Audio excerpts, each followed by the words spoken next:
இன்னைக்கு நம்ம பார்க்கக்கூடிய செய்தி, ஒரு பள்ளிக்கு சென்றிருக்கக்கூடிய ஒரு குழந்தை சாயங்காலம் வீட்டுக்கு வரப்ப அவங்க கிட்ட ஒரு ஆசிரியர் ஒரு கடிதம் ஒன்று கொடுத்துட்டாரு அந்த குழந்தைகிட்ட. அந்த கடிதத்தை வந்து தன்னுடைய அம்மாட்ட அந்த குழந்தை கொடுக்குது. அது என்ன இருக்குன்னு வாசிக்க தெரியல, அதை வாசிச்சு சொல்லுங்கம்மா அப்படின்னு சொல்லி அந்த குழந்தை அவங்க அம்மாட்ட கொடுக்குது. அவங்க அம்மாவும் அதை வாசிக்கிறாங்க. வாசிச்சு என்ன சொல்றாங்கன்னா, அம்மா உனக்கு வந்து இங்க இருக்கக்கூடிய ஆசிரியர்கள் வந்து பாடம் எடுக்கிற அளவுக்கு இல்ல, நீ அதை விட அபரிவிதமான வளர்ச்சி உனக்கு இந்த வயசுல இருக்கு, அதனால இனிமேல் நீ பள்ளிக்கு வர வேண்டாம், அப்படி உனக்கு பாடம் எடுக்கிற அளவுக்கு ஆசிரியர்கள் இல்ல அப்படின்னு எழுதிருக்குமான்னு சொல்றாங்க. அந்த குழந்தைக்கு ஒரு எல்லை இல்லாத ஒரு மகிழ்ச்சி, அந்த பள்ளிக்கு போல அப்படிங்கிற ஒரு சின்ன வருத்தம் தான். ஆனா அதை தாண்டி பின்பு அந்த குழந்தை யாருன்னு கேட்டீங்கன்னா மிகப்பெரிய அறிவியலாளரா முன்னேறி வருது.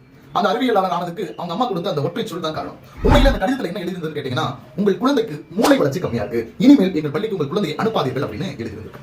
அதை அவங்க அம்மா கன்வே பண்ண விஷயம் எப்படி கன்வே பண்ணிருக்காங்கன்னா, உனக்கு அபரிவிதமான வளர்ச்சி, உனக்கு பாடம் எடுக்கும் அளவிற்கு ஆசிரியர்களுக்கு அங்க மிகப்பெரிய அனுபவம் ஆற்றலும் இல்லைன்னு சொல்லி மாத்தி சொல்லிட்டாங்க. ஒரு சொல் எவ்வளவு வலிமை வாய்ந்தது அப்படிங்கிறது நம்ம இதை புரிஞ்சுக்க முடியும்.